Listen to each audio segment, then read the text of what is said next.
there are really two basic states of being. You're either in love or you're in fear. And fear, then creates a host of other things like anxiety, depression. It could create anger and apathy and all of these negative emotions, where love puts us in the present moment. It allows us to even be in heart and brain coherence so that we're in a brainwave state that is more creative. And the only place that we can create from is when we're in the present moment and when we're in the state of love, right? I am so excited to have Hope Fitzgerald on the Loud Voice for Love. As you all know, we're here to amplify love and to offer what I'm calling the antidote to fear and vitriol and hate, because we all know that those are the emotions that keep us in survival.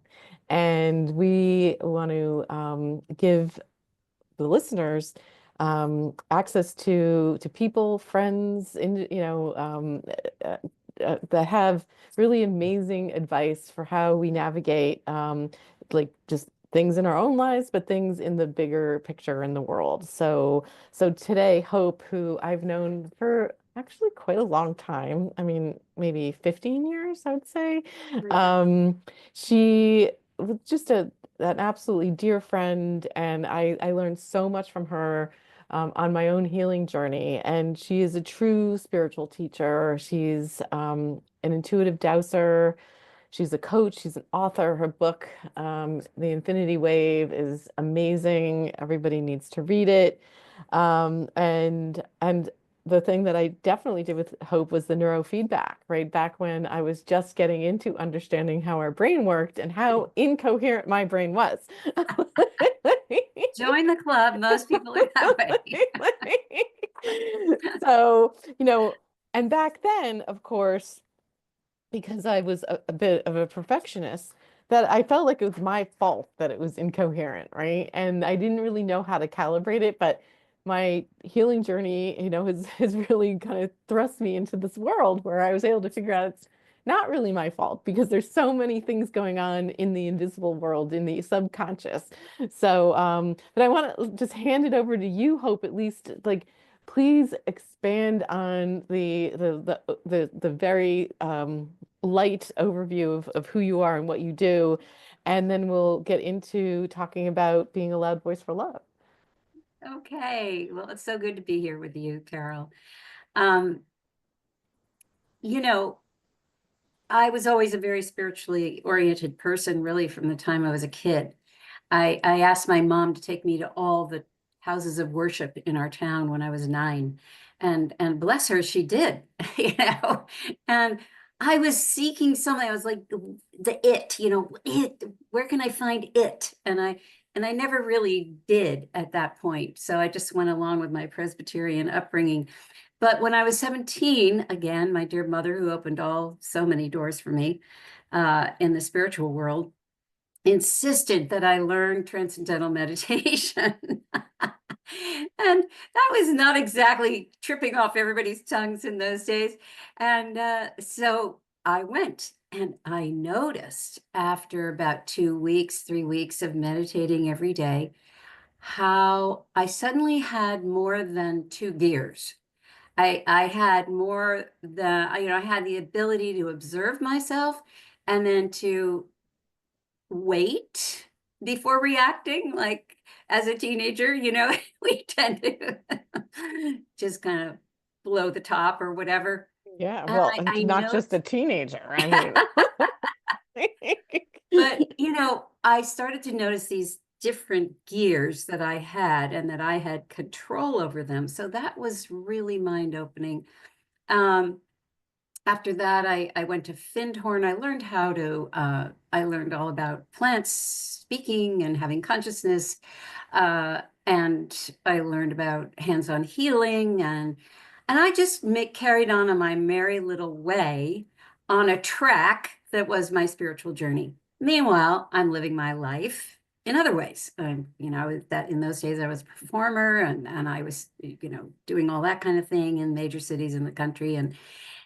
And I guess what happened was years down the road, I had sort of accumulated a bunch of tools and abilities in the spiritual sense, but they were still in my own private Idaho. And I was living in Dallas with two little babies, and I started I was trying to find a way to earn some money because it was very tight for us. And my neighbor asked me to rearrange her house to get it ready to go on the market. And in those days, nobody had termed what we term it now. The realtor turned to me after I was done with her house and said, "You want to do this as a business?" And I said, "Well, I don't even know what I call it, except go to my theater background and say it's kind of like setting a stage, because this isn't how you want to live, but this is the kind of set that you want." So she said, "Well, why don't you call it staging?"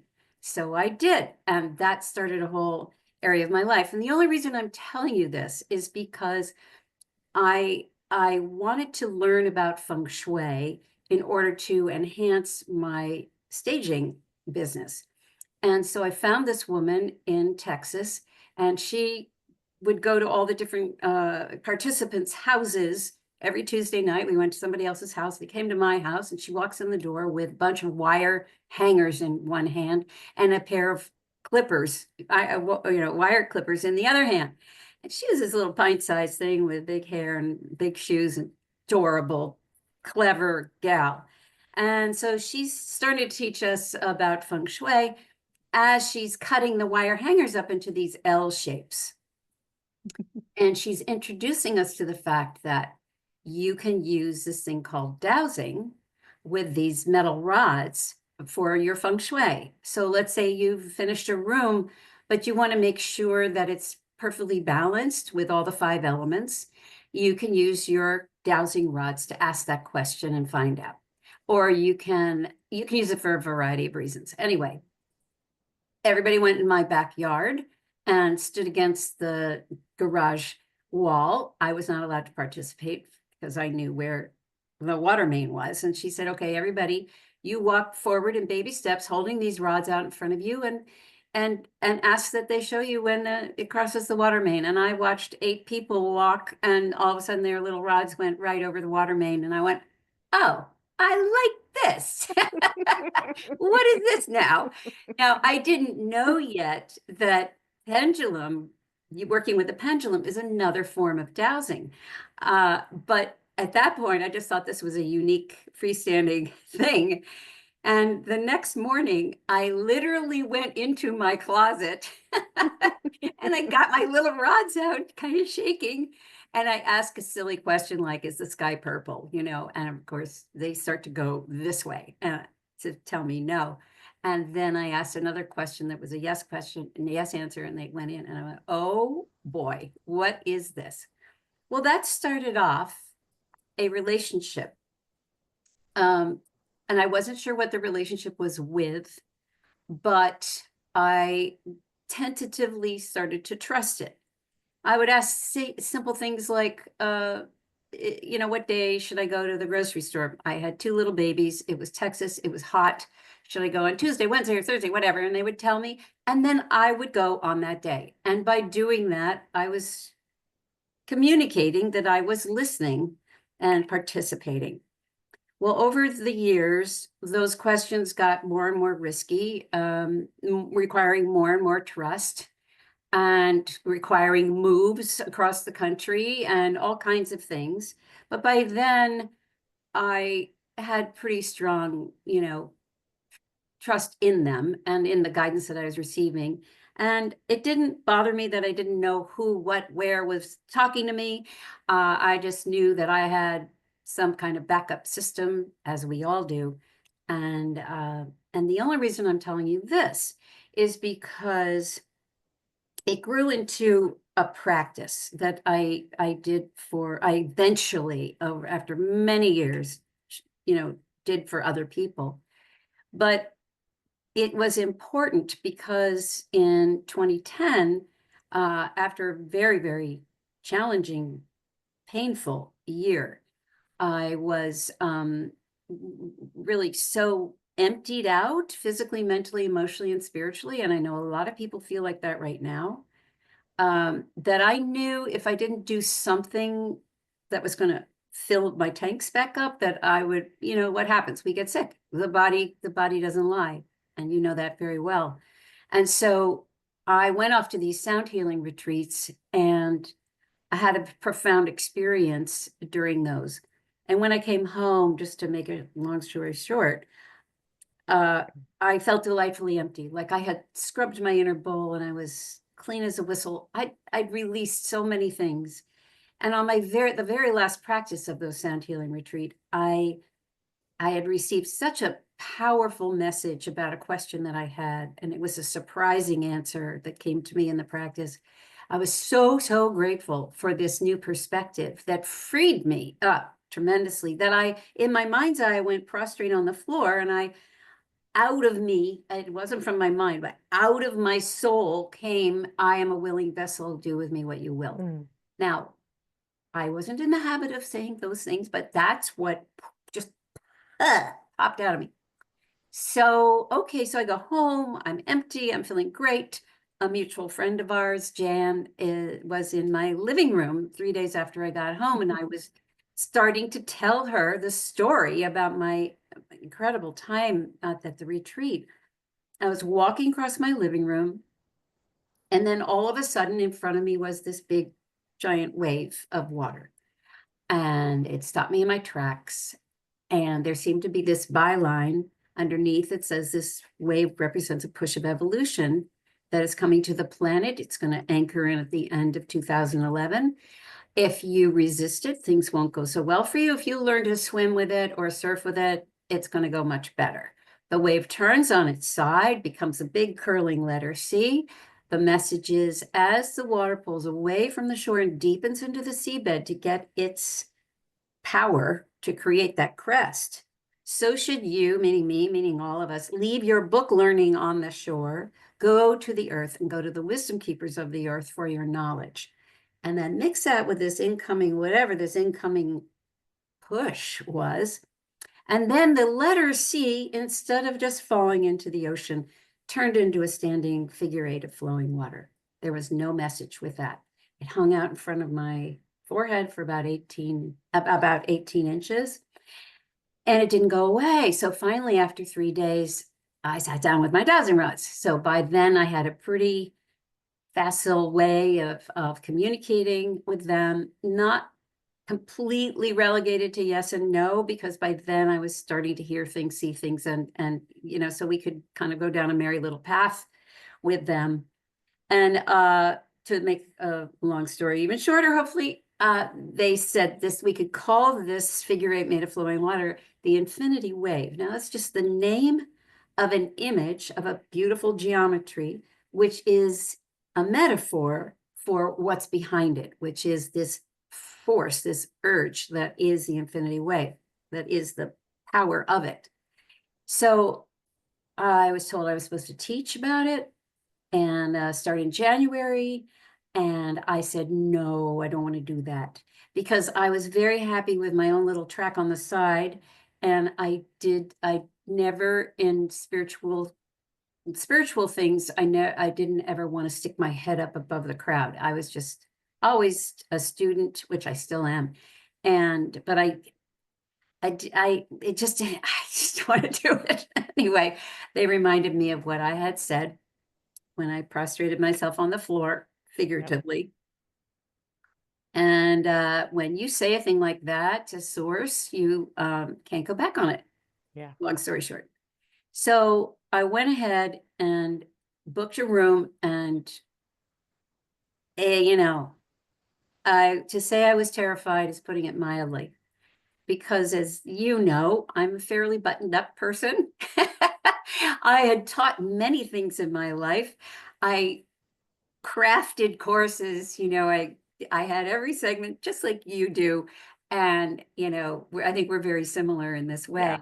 And so to be told that I would stand up and teach something I didn't know what it was about, much less in a spiritual way, much less something kind of newish, and charge money for it. You know, like, Exactly.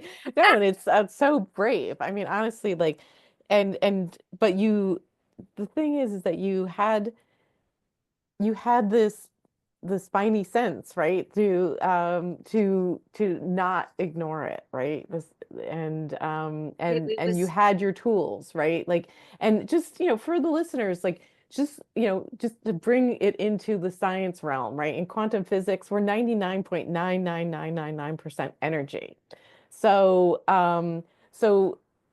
what Hope is talking about is real, because she could actually connect with the invisible, right? Because, like, these meat suits are only 0.0001%.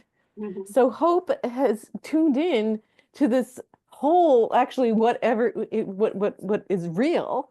Um, and that's what's so magical about this experience. And I just wanted to kind of bring that in, just to kind of maybe ground it a little bit for some people. Yeah, yeah, no, I'm glad you did, because what I haven't mentioned is that all along studying about, life between lives and astral projection and all the woo-woo things and channeling, although I didn't really think channeling, I wasn't so sure about it.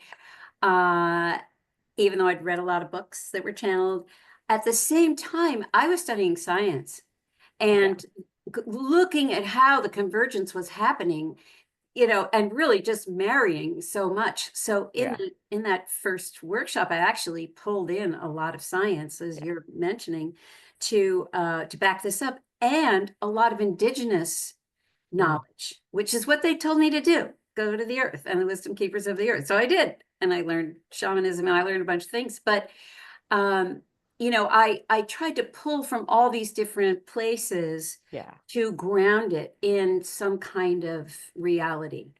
Uh, Well, 3D reality. 3D reality. Yes, thank you. You're welcome.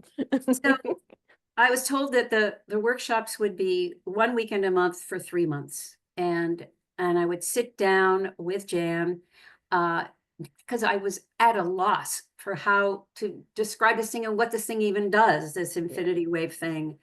And sure enough, I would sit down with my rods thinking I'll just ask some questions and see if we get that way. And but no, the rods go slack. My body goes slack, and out of my mouth comes this deep voice, which I can't even imitate now, but it was so deep, and this slow rhythm. And she would type, and mm, an entire practice would come out, and I would get one per week leading up to the workshop. So I'd have 3 practices. In those days, I was playing, I had 7 crystal bowls. And so I would douse for which one wanted to sing for whatever practice. And that's what I did. I read the script from what she had typed, and I played the bowl, and people came out having these profound experiences. I was really standing back with the skepticism of a yeah, scientist the whole time. I wanted to see, will this last? Because everybody feels good after a weekend. right. Anyway, it did. They did. It all worked. More practices came in. And so those became the 9 original practices. So after that, I was told to take a group to, this is adding on to things I do. I was told to take a group in that October 2011 to Southern England, Southwestern England. The whole trip was doused. The thing, it was unbelievable. I can't even go into how special it was, and how, magic was happening everywhere we went. We finally said we're traveling in the wave bubble. Yeah. That's all we could say. And from start to finish. And that started me off doing a yearly trip to a sacred place. And I would douse every year, and have been doing that for all these many years, to where I should go, when I should go, and what was our role, if any. So we've been to South Africa, Southwestern France, England, Ireland, Wales, Scotland, Peru twice, Easter Island, all around the Southwest, and Mount Shasta. And all of these trips have been I teach ways to communicate with the land, with the landscape, and with the energies in the land. And so I ask people to bring their dowsing rods. So it's also a way to start to learn how to dowse if they didn't know already. But we use the infinity wave to not only move the group immediately into coherence, it's so good for that. I mean, it just immediately sets the tone. Because inherent in that watery flow is this love and compassion that is at such a high level. It's been told to me that it's 10th dimensional. Now, we don't have to get hung up on that, but 10th dimension is out of our sensory awareness. It's so pristine, it's so fine, and it's not emotional. And so when we work as a group or work with one another or even work within our own energy fields, our bodies, this level of love and compassion is invited into whatever field. And the effect of having a 10D energetic merge with a 3D reality is that it opens the field up, it pops things up, it broadens the spectrum. So where in the world that we live in 3D, we are in this world of duality. It's a yes or it's a no. It's a black or it's a white. It's, and it's this, as I've described in the book, it's this struggle, like tug of war between the two. And that pretty much sums up most of our lifetimes, unless we learn how to get out of that. Right. The infinity wave is here to help us bounce out of that. It's all kind of like a pop-up book where you're reading just 2D, but then you get to a pop-up book and all of a sudden, right. Oh, I didn't know that was all there. Yeah. So that kind of gives you the way that the dowsing and the infinity wave and the trips all kind of come together, and that's one piece of what I'm up to. Yeah. Well, and for the sake of anybody who's listening, it might, it may, kind of explode your brain a little bit because you're just like, what are you talking about? 10D, the 10th dimension, 10D versus 3D.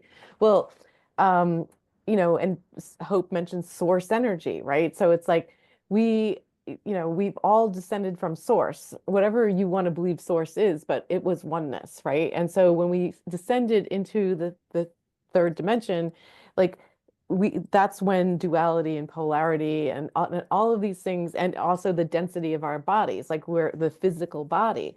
There are all these other dimensions of, and likely, many of us are experiencing fourth and fifth dimension. Aspects of it, right? Not always, but that is just kind of here. And then there's so much that we don't know. This is like that's that invisible, that's that 99.99999%.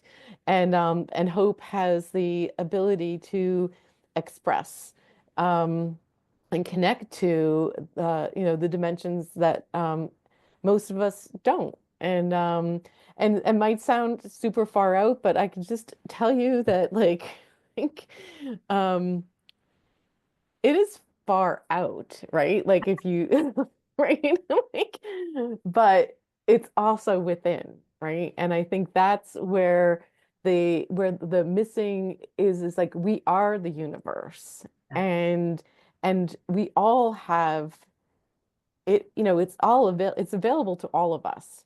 Hope had an experience where she opened herself up, so she availed herself to be a vessel, and then it's a gift to us. And so here we are, at this point in time in the history of the planet where it just feels heavy, right? It's super dense, right? Like, and so Hope, what, in the framework of, what you do, what advice do you have for people to kind of move beyond that density? Like, what are, like, I mean, because, and obviously get Hope's book. I mean, it's just, and I'm actually haven't bought the Audible yet because I love listening while I'm like walking. So and re-listening because I feel like a lot of these books about these topics are they're so profound that you have to read them more than once because every day you're a different person. So if you put the book down after a year and you come back to it, it's like you're going to be like, how did I miss that part, right? So it seems like, we just can't get enough of this stuff once you're into it. But anyway, so and if you can just kind of provide a little bit of you know, what is the word I want to use? I don't even want to say advice, just what can you provide to allay fear, right? Like what advice do you have during these times when um we don't want to stay in fear because when we're in fear, we're in survival, and when we're survival, we can be controlled, right? Right. So I hand it back to you. Well, a couple of things. One is that fear can be an incredibly useful evolutionary tool. The whole point of the infinity wave is to help us evolve. The whole point of coming into this earthly existence is to evolve. I believe this wholeheartedly, that we make a plan before we come in, Yeah. and we know what we want to work on. We know where our soul needs more facets or more shiny or whatever. So we sculpt a program for ourselves, and then we dive in. And so as we go around the game of life, we have these opportunities to grow, to face the things that are scary, and then to grow through them. And that's the most important part. So when something is scary, what I learned from a woman who I greatly admire, Linda Tucker, who is the overseer of the white lions in South Africa, some of the white lions. She would have dreams every night. And she's a white woman of Afrikaner descent kind of thing. Mhm. And so, in segregated South Africa, there were the natives and then there were the white people. And, they didn't. So she would have these dreams every night that a lion was roaring in her face with his mouth just about to take her head. I mean, they could take the head inside the mouth. And she would wake up, terrified, until she realized that the lions were calling her, Mhm. and that what she had to learn to do was put her head in the lion's mouth. Mhm. Take that lion's head, and this is the fear. Take that lion's head and pull it towards you. Yeah. And face it. So that's one thing. When we do that, it's amazing how much courage we have. Yeah. Right? It's just grab it and take it in. So that's okay. So that's one piece of it. But another piece of it is that the heaviness and the density is a result of the polarity. Right. So when we feel that way, we can pretty much guarantee that we are sitting in polarity. And sitting in polarity is sitting in 3D. And that isn't the only place where we are, as you've already talked about. We exist on multiple levels all the time, even though in this physical existence, it seems like it's only here. When we pull in the imagery of beautiful geometry, as above, so below, perfectly balanced geometry of the figure eight, the infinity sign, let's say, and we bring it in its watery state, full of love and compassion. The effect is that it waters our field, and we are mostly water. We're not just energy on a physical level. We are mostly water. So it has the effect of structuring the water in our bodies. And that includes the water in our minds and the water in our hearts and the water in our gut. When what we know from Dr. Emoto and from Veda Austin and all the people who have studied water consciousness, which I have and did way before, like, you know, like, because it came in water form. I'm like, well, what is the water about? So I got into that a long time ago. But we know that water is impressionable. We know that water has a memory and it has a consciousness of its own. When Veda puts the seed of a sunflower in the water to freeze, the water, the ice turns out the flower, not the seed. So the water already knows, like, there's a consciousness. So you're giving me a seed, but I'm going to give you the flower. It's like, okay. So the water in our bodies are responding to everything we're hearing, seeing, feeling, thinking. So when we watch the news, what's it going to do to our system? It's going to completely scramble all the water in us, aside from all the other things. Just on a very basic level, it's going to scramble our fields. When we pull the infinity wave in, now we're sending love and compassion to our bodies and our fields. And the whole thing structures out. As we know, the love and compassion turn in these gorgeous snowflake molecules, and they're pristine, beautiful things. And we calm down. So I know this sounds far out, but if I could tell you the hundreds of stories that I've heard from people, aside from what it does for me, but what I've heard from people about how it has rearranged them so quickly. It does it in a nanosecond. And it also, it's not just, you know, it goes beyond that. It restructures the field around you. So if people are in the room, for instance, if you're going to have a Thanksgiving dinner and people have differing politics and this and that and the other thing, you put a whole big infinity wave like a ceiling fan up on above everybody, and everybody calms down and they have a perfectly pleasant time. Whereas otherwise there might be, you know, this contention and so on. It has worked so many times I can't even tell you. So, you know, when we think about everything in your room, everything in the room I'm sitting in was once an idea. Right. It was once imagined, and then it became matter. So we are dealing in the imaginal realm. We are dealing in the quantum. And in those realms, nothing is fixed, nothing is hard. And even in this realm, even though they look hard and fixed, they aren't. They're malleable. So we're introducing an energy, a thought wave of love and compassion into fields that are not fixed. And that starts to rearrange the whole thing. Yeah.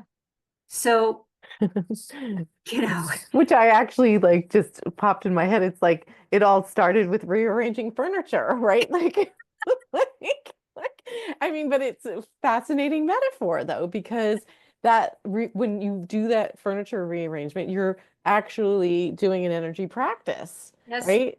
And so, but you know, so if you believe in at least doing feng shui, like, you know, our bodies, I mean, and just so I think most people know my story, but it's like it was playing with the quantum that helped me heal an incurable eye disease, right? I mean, the Western medical model was just it failed, right? It's like and I had a download that I could heal myself, but I didn't know the tools yet, so I just sort of went on like this kind of try this, try this, try this. Sort of like what you were doing, Hope, in the beginning too, right? It's just like you're following the crumbs, like what's showing up.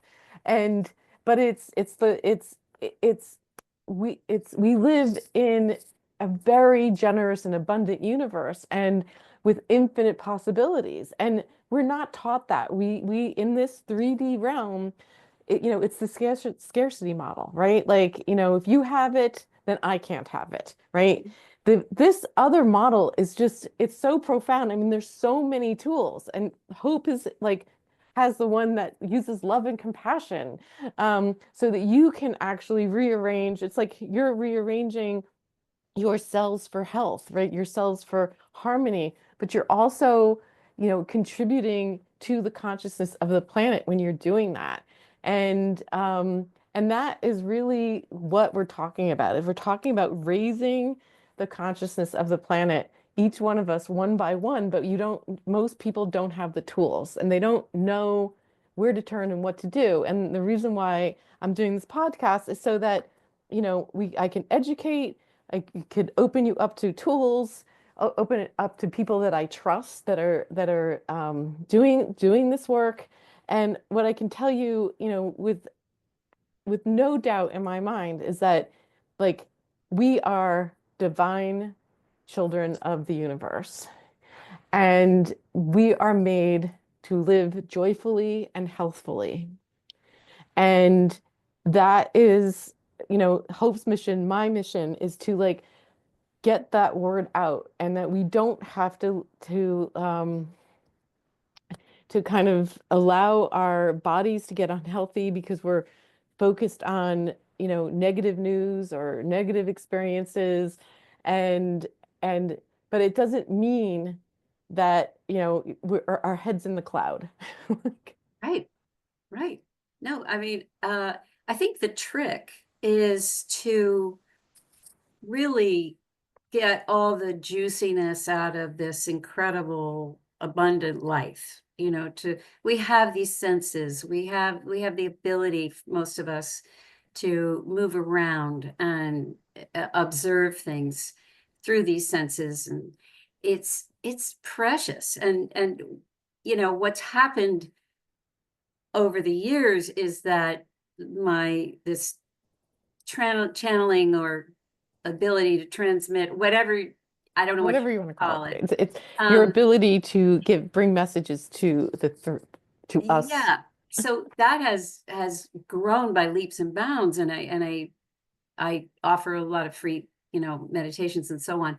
But I've also spoken with, now I know who I'm speaking with when I go into that state, and whether I'm talking to somebody who has departed, or some ascended master or whatever, um, there's sometimes a longing for this juiciness, Yeah. oh yeah, I remember that. Like, it's how we might think back and say, oh, that was such a good time in my life. We're not thinking about all the hard parts, but we're thinking about, oh, wasn't that fun when we did this or did that, or we Yeah. tasted that, meal or whatever. So it's a precious thing that we have. But the trick is to have our feet on the ground and have our consciousness be wide open Yeah. for other realities, and maintain that state. That takes some practice, but it's attainable. And I that's the only way I can kind of exist Yeah. Yeah. now. So, and the famous quote, "Be in the world but not of it." Right.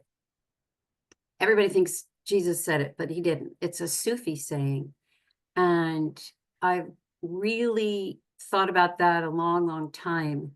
And that's what I kind of gravitate to be fully here, but not of here. Right. Right. And that's really a sage advice. And it may not be easy for a lot of people if you're just beginning to, think about how to move out of fear, right, into love and compassion, right? And it's those in the 3D, it's like, there we know what love, we believe we know what love is, but love is like, I mean, all I can tell you is that when I had a healing, and I've had many of them, like this, it's the first time that I actually experienced God, right? The divine, whatever you want to call it, right? And it's ineffable, but it's real, right? It's absolutely positively real. Yeah. And it was more real, right? And I'm going to say, you know, I have a couple of friends that, it's amazing that I have a couple of friends that have had near-death experiences. One of them is a guy, and he really wanted, it sort of ruined his life because it was so beautiful, right? That like he just was trying to chase that, right? And Mhm. get that feeling back. Like I love the fact that you say it's like we've got to have our feet on the ground. And you know, it's the balance. You can't just, you know, try to chase the feeling, right? Because then you're not even going to find it because that's not how it works. No, it's not our. Like, At one point, I was getting so high before the wave came in, even, and I could see now it was some kind of preparation. yeah, I was getting so high that I practically left. I practically just took off. yeah, And then my teacher at the time said, "Well, you can go if you want, but I think you have more to do." And my kids were in high school, like, you can't just yeah, take off. Yeah. yeah. So I learned how to, I really put myself on the task of learning how to be both things. And and then I think that set me up a little bit for the wave to come in. But I want to mention that what's beautiful about the wave is that it holds the love and compassion in this very refined state. We don't have to manufacture it.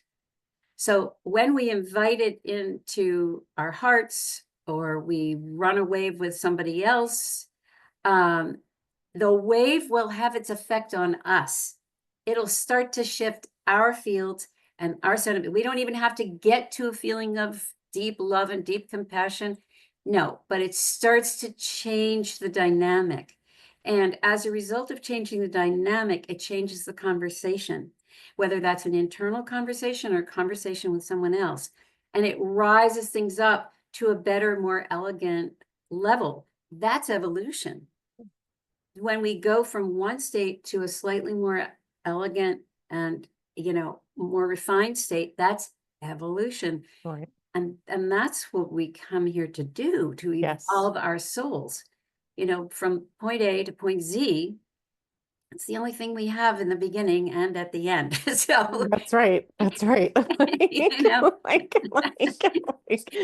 and in my study of you know, traditional Chinese medicine and meridians, right? Right. So we come in with the meridians and we're dead, they're gone, right? Like, at least the soul continues, right? Like, exactly. and so if people are curious about how to work with you or I think you do like Monday night. You still have your Monday night Mhm. meditations. Can you provide how people can reach you and what you recommend? Like I always, you know, because when I coach my clients now, like I always give them prescriptions, right? Like, and it's not pills, obviously, so they're practices. So, could you like maybe even, you know, just give them, if they were working with you, what maybe one of your prescriptive practices would be for a time like now, and then they can reach out to you. Like, Um, well, well, definitely practice the the wave. wave. And I recommend the book just because it's a handbook. Yeah. A lot of people, want to know different ways to use it. And those recordings are available also, which I highly recommend because it's different, as you mentioned before, it's different when you hear it. And the recordings were done in a beautiful studio with the crystal bowls, and they just carry a resonance. It Mm. puts your field in a state almost, before I even say a word. Yeah. And so that for sure. I mean, look, I always recommend that people learn how to dowse because there's a great deal of doubt. Even amongst people who are so-called believers, there's that little piece at the end, you know, it's that longest journey from the head to the heart that Buddha Right. spoke of. Like, how can I let go of my rational mind Yeah. in order to move from believing to knowing? Right. And it's just a little step, but it's a huge leap. So I recommend learning how to dowse. because it gets you in communication with something readily, that can talk back to you, and then you can go out into nature. You can wait. I've done this experiment. It's so fun. You take your dowsing rods and you talk to a tree and ask permission if the tree wants to talk to you or not. They might say yes or no, whatever. If they say not so sure, you go okay, and you wave the tree for 30 seconds, and then you ask again, and they'll say yes. And then you go and you have an interaction with the tree, and the basis of the interaction is love and compassion. So you're already connected, and now you can ask any question you want, and your dowsing rods will answer yes or no. And now you have proof. You can't, the rods have a sleeve on them or you're holding them. They operate within that, so you can't direct them. Now you know for a fact that there's consciousness everywhere you are. So because one of my prescriptions is to go into nature, you can, and to go from this level of waving, because now nature is going to be responding to you and you to it in a whole new way. And that includes rocks, by the way, and bodies of water and mountains and whatever. So the wave, nature, and turn the television off. Oh God, yeah. That, I mean, that's And the radio. and the socials. Yes, be careful about those. I mean, I wish I didn't have to be on, but I do. On Same. one thing, because that's all I can handle. But yeah, I don't spend a whole lot of time on them. Yeah. Yeah. I mean, we're both, I think all of us who are doing similar or this type of work, we need to reach our audiences. So the socials offer that opportunity for us. But I joke, I always joke because, I'm a marketer by kind of like what I've done in my previous like real career, not real, this is more real, like the like kind of careers that people kind of look at as normal in this society. And anyhow, I lost my train of thought. We were just talking about social media, And and you're a so marketer. yeah, so I always tell people that when you do this work, in a lot of ways, the universe is our team, right? Like, I mean, there would be times where I'm just like, okay, where's my next client coming from? And then it's just like, oh, I just do a little meditation and and it just, so I say that's my marketing team, the universe. Absolutely. And that is really true. And if we could just encourage you to explore these types of tools and get Hope's book. It's a beautiful book. The Infinity Wave is a beautiful practice. Dowsing, I really am you've inspired me to actually like play with that a little bit myself. I haven't. But And actually, that's the right word, Carol.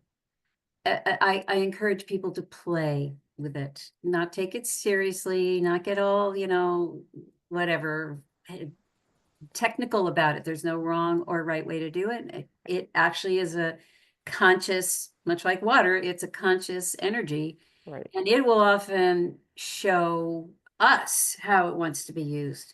So it's a question of inviting it into the field, playing with it in traffic, waving the people in front of you, works like Ganesh, moves everything away. I mean, it's fun. Do it in the grocery store. Do it, it's fun. Play with it. You don't have to believe in it, and just watch what Yeah. happens. Yeah. And I think I can only imagine because I think I, am a different person today than I was 10 years ago, right? And that I feel that, I mean, I don't feel, I know that, this is just this is a small part of our life experience.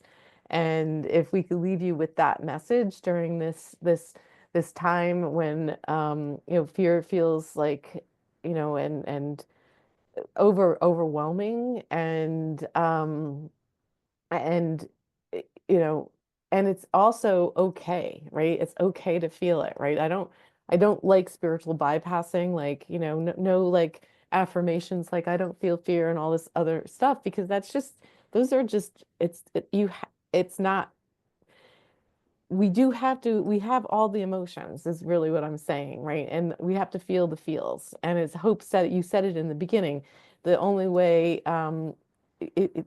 we have to go through it, right? We have to go through it. We cannot go around it. And we're in it. And we can actually change the outcome by doing these practices.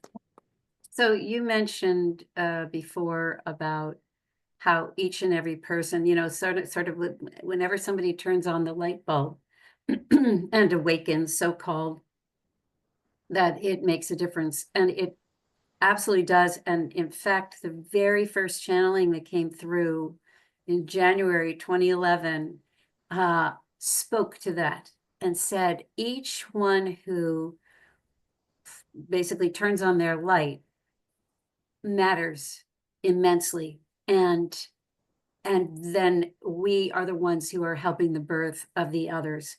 And they talked about being a beacon. And through the years, I've had them tell me multiple times that whenever one person decides to take the leap and trusts that and be guided by their intuition, their guide team, whatever, and really believe that and live their life that way, they have a party. It's like a celebration. So every person really does matter. Yeah. We think Yeah. we're so powerless, but we're not. No, and we do impact the collective field of consciousness. We do. And also, the higher we go up in emotional states, the more exponential it is. So so I always just say, like, if I could just get somebody, just out of anger and into courage, right? Like That's a big gonna step. that is a big step, but I mean, anger could go one of two ways, right? Yep, Like, yep. and but if I could get, then that is contributing to raising the consciousness of the planet, right? Right. Like one person at a time, Mhm. a few groups at a time.